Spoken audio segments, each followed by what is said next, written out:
العجب أن تلك القناة البائسة اتصلوا بي قبل 3 أيام. جاءني رقم من ليبيا ففتحت السماعة، ظننت أحد الإخوة الذين كنت أتصل بهم مرارا ولا يشبك الخط. قلت نعم، سلام عليكم، معك قناة الجماهير الليبية. قلت مرحبا بك. قال لحظة سيكلمك المسؤول، ثم حولني على أحد المسؤولين. مرحبا يا شيخ، كيف حالك؟ قلت الحمد لله، ما هو حاصل عندكم؟ هل ما ينشر في القنوات الفضائية الصحيح؟ وهي ليست قناة واحدة ولا 2 ولا 10، الكل أجمع على ذلك. قال يا شيخ هذا كله كذب، أقسم لك بالله يا شيخ أنه كذب.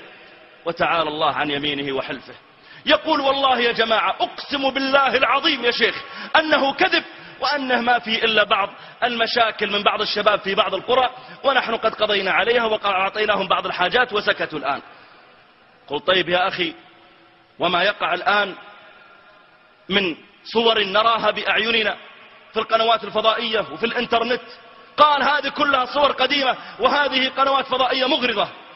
قلت يا أخي نفس الصور تعرضها الجزيرة والعربية وبي بي سي والإخبارية وكل القنوات تعرض نفس الصور، أتواصوا به؟ كلهم اجتمعوا على طاغوتكم. قال هذا كل كذب وهم ينقلون من بعض. قلت طيب المقصود ماذا تريد مني؟